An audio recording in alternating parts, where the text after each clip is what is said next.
my fellow freedom lovers and sovereign thinkers. Thank you for tuning in to LL3 Podcast. My name is Craig, transmitting from the beautiful swampy Mango, South Florida. And today's date is Wednesday, January 20th, 2021. Yeah, it looks like the inauguration is done.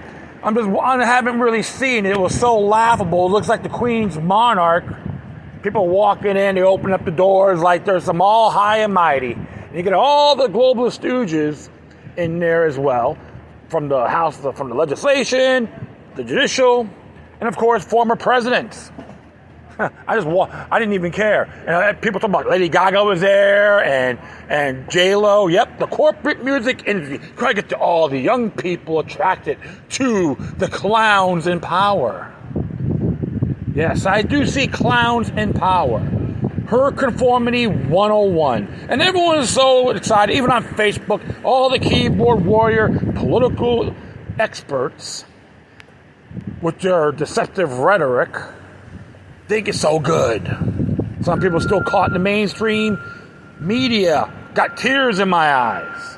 Why? They're not some lords and saviors. Oh, the first woman president to be vice president. She's still invalid, null and void. Here's the thing, it's not conspiracy theory, but a fact. If you look at their track record and read the Constitution for once, you understand where I'm coming from. But everyone believes we're a democracy. Stop getting brainwashed and contemplate for yourselves. It just dawns on me, this is why I don't follow the hype, the hoopla.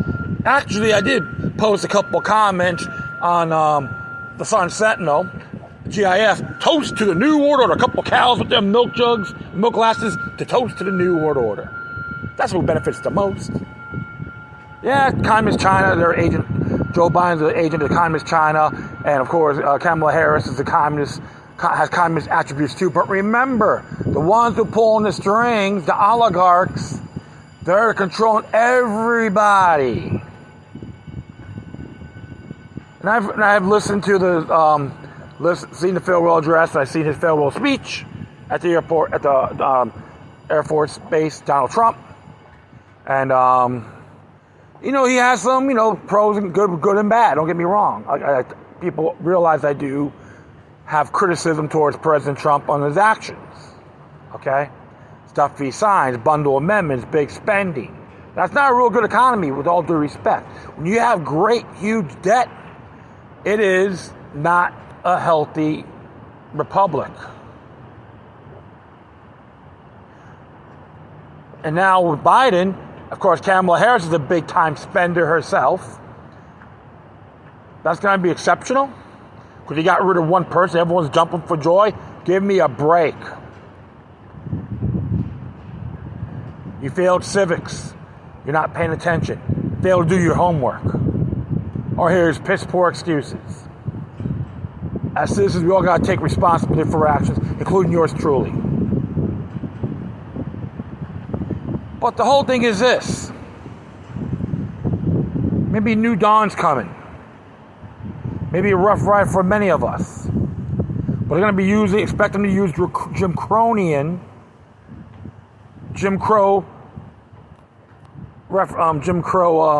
decrees 5.0 on your belief system. I find that unacceptable. That's why I defy all forms of tyranny. I get all tyrants equally, regardless where they come from. Neocons and neolibs hate me more.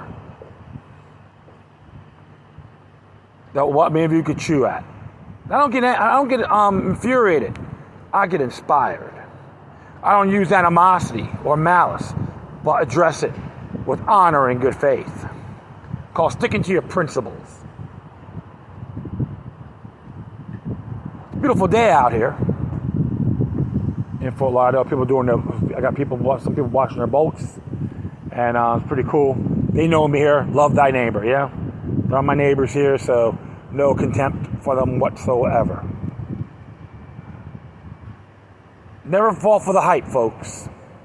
Always remain vigilant, regardless if you support the red or the blue. expect to get screwed. Well, enough of my rant for this aspect. I'm going to do a couple of articles that caught my eye. And actually, this one here is pretty damn cool. I like this one a lot. And this one here is from Foundation for Economic Education, FEE.org.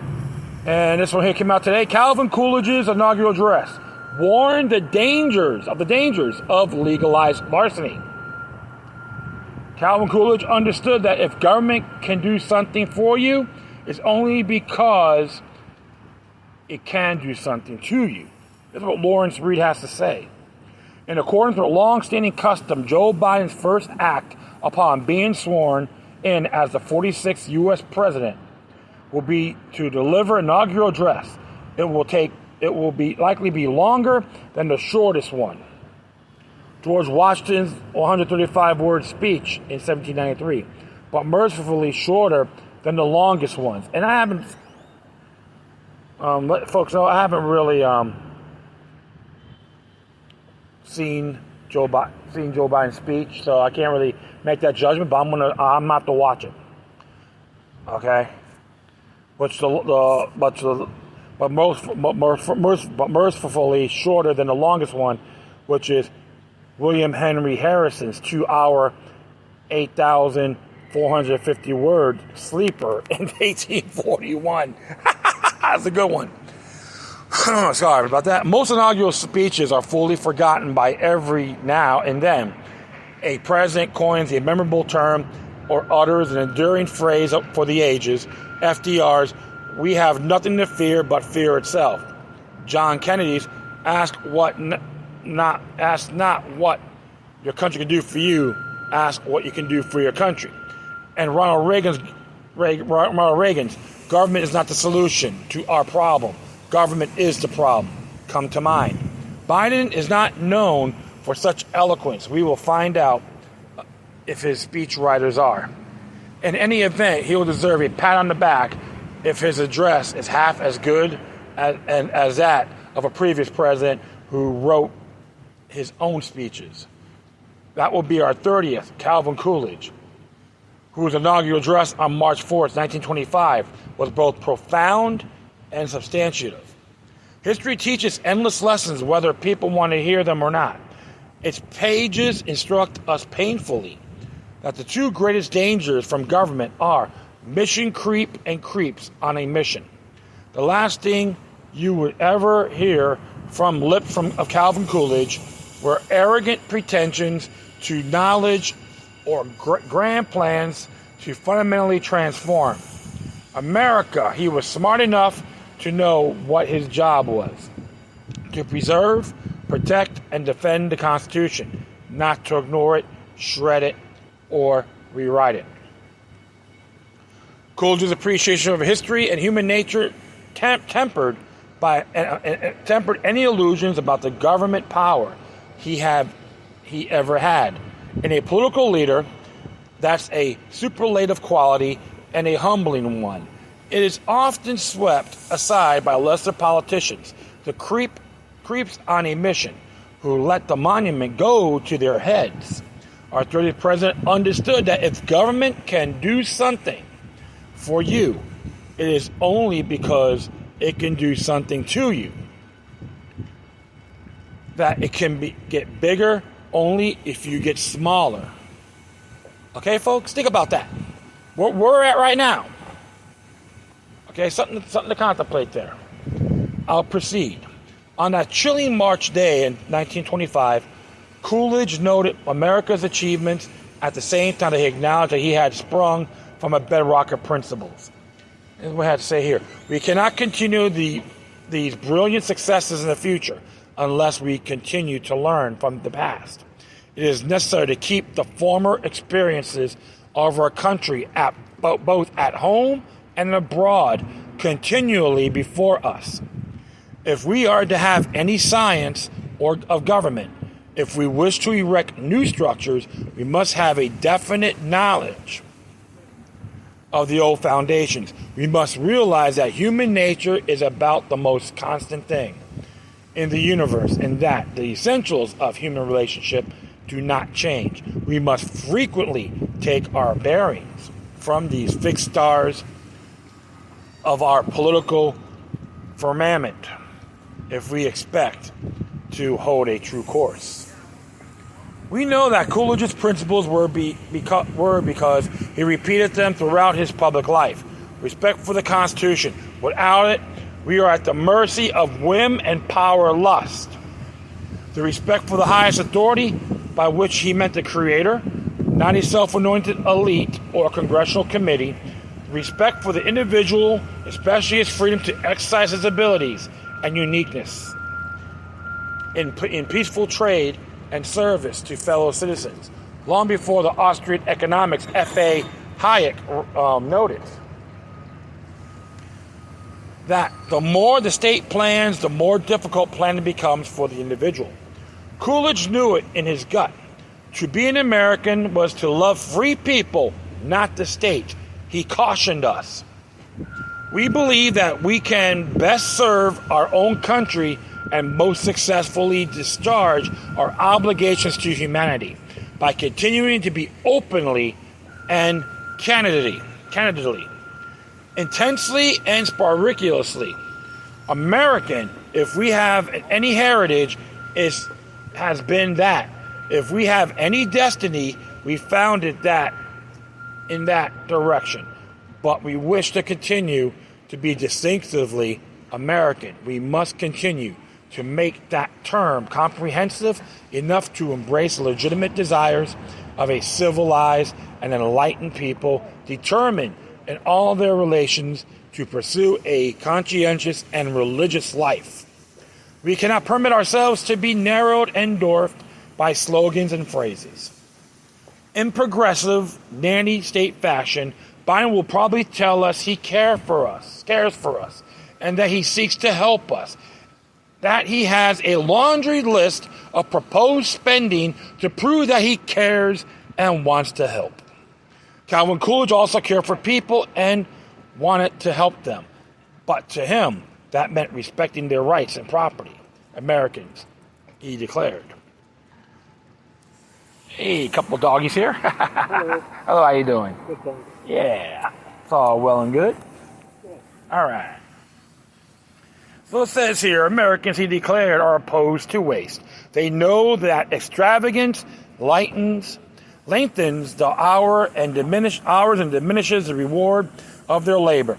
I favor the policy of economy, but not because I wish to save money, but because I wish to save people.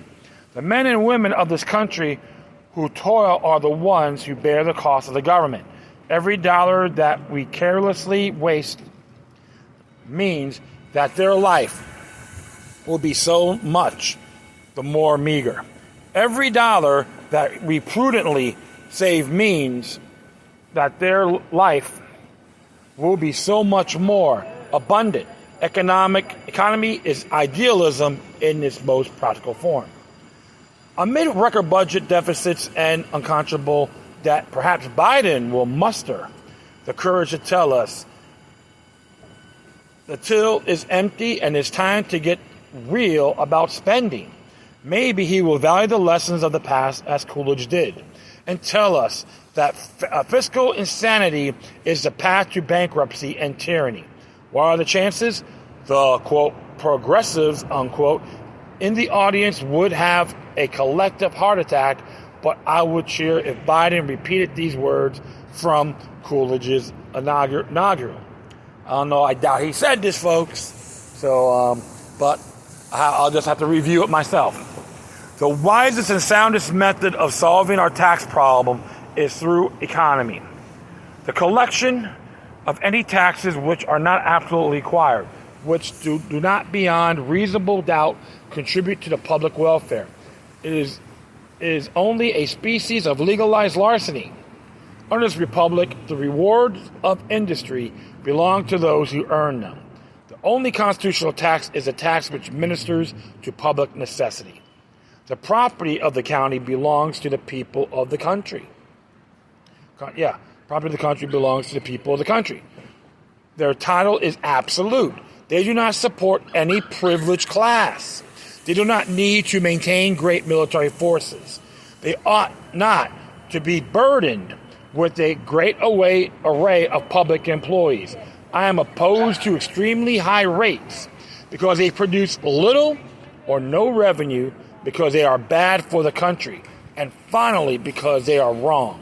We cannot finance the country. We cannot improve social conditions through any system of injustice, even if we attempt to inflict it upon the rich. Those who suffer the most harm will be poor. This country believes in prosperity. It is absurd to suppose that it is envious of those who are already prosperous. The wise and correct course to follow in taxation and all other economic legislation is not to destroy those who have already secured success, but to create conditions under which everyone will have a better chance to be successful. Okay, so remember, if you hear about taxing the rich and we got to do label people through identity politics, it's called a bear trap. If you succumb to it, you'd be in a trap. You'd be in entrapment. You'd be entrapped. Excuse me. All right. So just to give you a point of information, by early afternoon of January 20th, 2021, we will know what Joe Biden said in his inaugural. Did it lift up we the people, or they the government? Did it empower free men and women, or did it empower planners, bureaucrats, and spenders to shackle those men and women? Did it do justice or violence to the Constitution? You be the judge.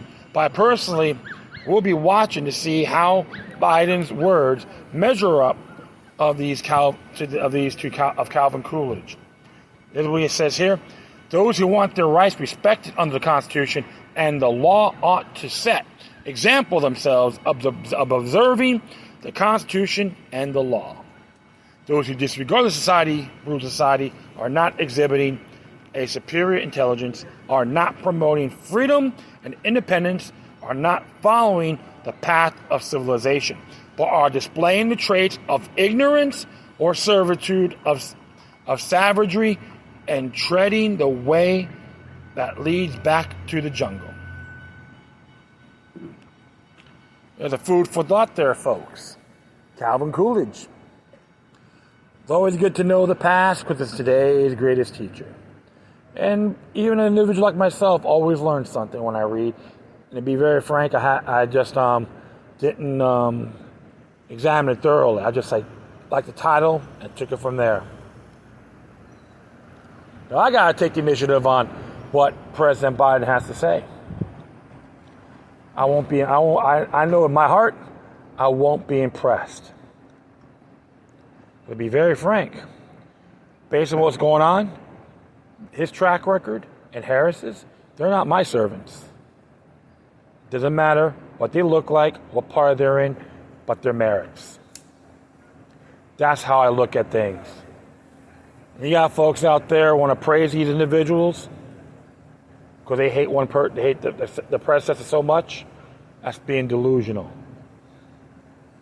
And it's disheartening to say that.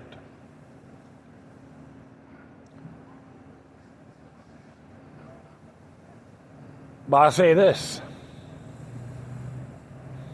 They need us more than we need them. That's the mindset I have. I don't have to use animosity towards these individuals or anyone else in that vein of politics. I get them out of love. Ridicule, it's got to be earned. And I've done it enough in my life. People try to do that to me, unmerited. Not saying I'm better than everybody else. Not at all. But the drama queens are probably climaxing right now. And if everything when this stuff backfires on them, don't cry, repent for your sins or your actions.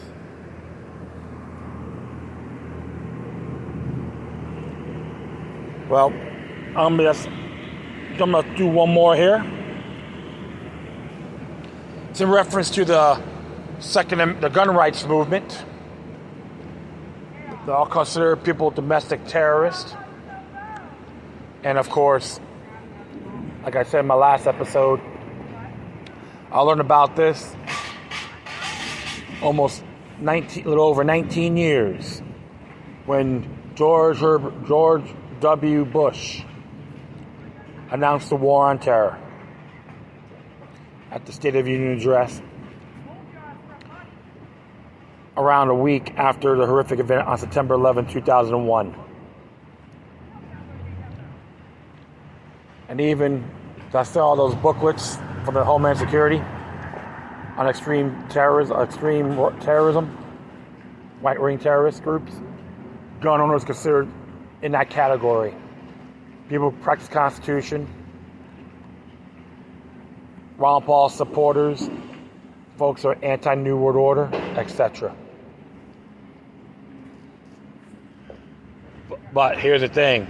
I never bought the hype because it's all treason as far as I'm concerned.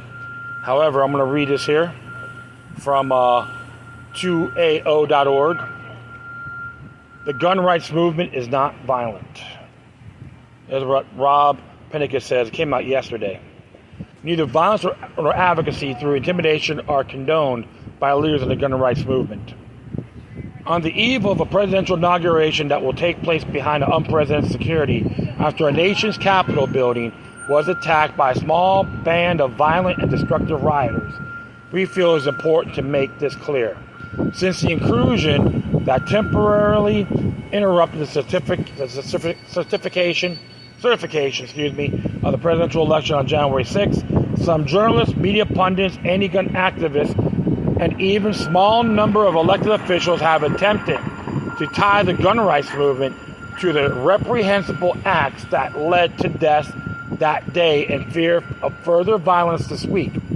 These claims are unfounded. No gun rights organization or recognized leader called for violence on January 6th. Political violence goes against the heart of the gun rights movement. The Second Amendment protects gun rights in order to provide for defense. The gun community has denounced violence tied to protests throughout 2020. We also condemn the violence and destruction of property at the U.S. Capitol in January 6th without equivocation. As early as the afternoon on January 6th, the president of the Second Amendment Institute International, Tyler Yazgari, Yazgari. Okay, sorry about that. I gotta pronounce these names better. Who lives in Washington, D.C., posted publicly, today there is an illegal and unprecedented charge on the U.S. Capitol. You have the right to peacefully protest, not put the lives of members, police officers, and your fellow Americans in danger. He's right. The Second Amendment Organization, Executive Vice President Rob Pinnicus, has vehemently denounced the violence and posted early during the gathering at the Capitol. I'm sincerely hoping that this protest remains peacefully disruptive.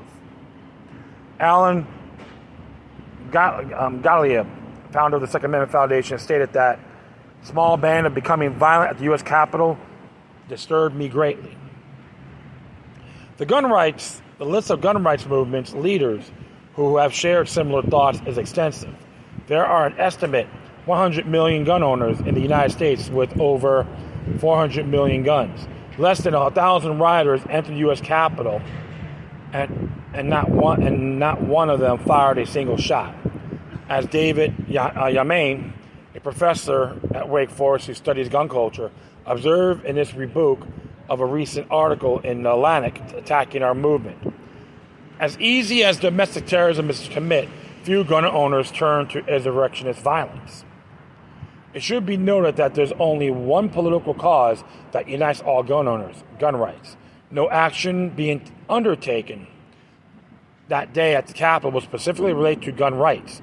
The violent mob were only a very small percentage of the people gathered in D.C. for political purposes that day. They were certainly not us.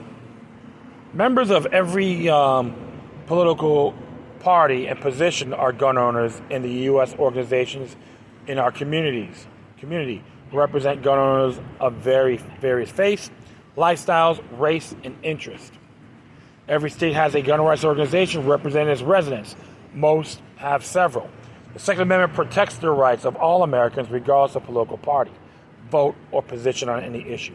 And we respect everyone's right to hold differing opinions and express them peacefully.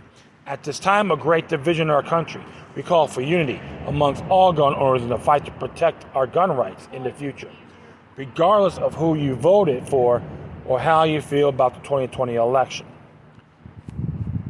A statement this week from the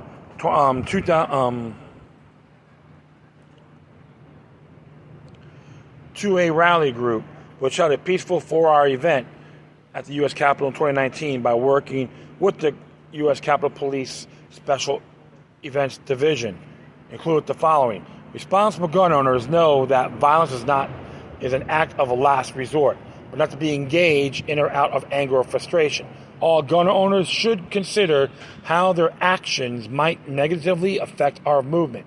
Anyone who feels compelled to protest over the course of the next week should take advantage of their First Amendment rights, lawfully and respectfully. We believe that peaceful protest should be focused on demonstrating strong support for a cause of educational advocacy, not intimidation towards those one's hope to influence. We agree fully. And of course, people who attest to this, Second Amendment organization, Guns for Everyone National Liberal Gun Owners, National Association of Sporting Goods Wholesalers, the Firearms Coalition, We Walk the Talk America, Save the Second. And there's a bunch of lists on here that do attest to this. And it's very good. You can look it up, read the links and all that, and they're right. Because what they want to do, want to label people in this category as the problem. It's a witch hunting game. And it's been used in tyrannical governments for a very long time, mainly even in the 20th century. All right? Adolf Hitler blamed the Jews for the economy. Took away their firearms, and look what happened. Same thing with Idi Amin, the Pasha regime in Turkey with the Armenians. Okay, they say it wasn't a genocidal Holocaust. Well, I don't buy it one bit. If they get offended by it, who cares? If Turkish people get offended by it, who cares? Okay, believe that rhetoric. Same thing with Idi Amin. Went after the Christians, mostly Christians. 300,000 people died. So do the same thing. Witch hunt. Pol Pot. Even with the filthy Hutu government. Not the Hutu, but the Hutus. What they did to many of them, their own brothers and sisters in Rwanda. Many of them, great amount of them were Tutsis, but a lot of Hutus got killed too.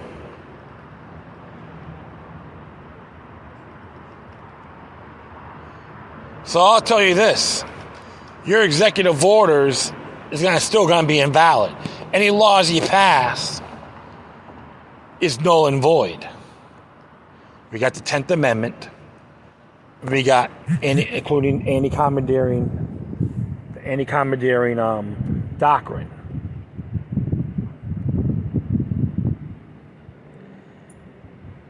It's a fact. Because they don't try to attack all of our Bill of Rights culture, which is all naturally ours. And what I've done in the past, I've used I post this again today. I do it periodically, especially around this time. This is what the court has to say. When government becomes the enemies of rights, it can be tossed out. Rights are permanent, intrinsic features of men, all men. Governments are expedients that can come and go according to the people's wish. Rights cannot be altered or abolished. Governments can. Lou Rockwell.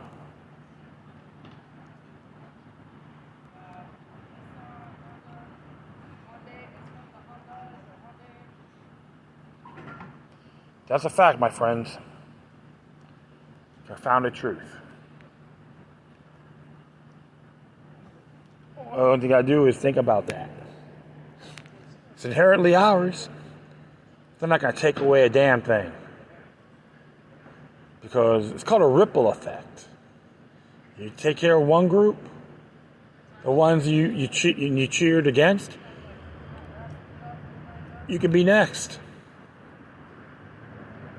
Toss the differences aside and stand for your principles. Plain and simple, with no exceptions. That's how I look at it. And always remember this: those vultures, tyrannical vultures, are trying to attack us from the ground up. We got to counter that. Focus on a local level. Plant a seed, not no tree. And that will be it. I thank everyone for listening. Plus, feel free to download and share us throughout your social media networks. If you have any questions, comments, or something interesting you want to check out, whatever you do, please send your correspondence to the core. Furthermore, I'll leave the footnotes of these articles on my Spreaker page. And if you want to contact me, you can hit me up, LokiLuckNumbers03@protonmail.com. If you want to donate, hit me at paypal.me or cash.app/LokiLuckNumber3. Support FEE and 2AO. Those organizations are very good stuff. And stick to your principles. Plain and simple. Once again, thank you for your time. But always remember that demoniac resistance is healthy for the soul and can liberate humanity. Till next time, take care of yourselves. Keep on spreading the love. And may your guardian spirits be with you.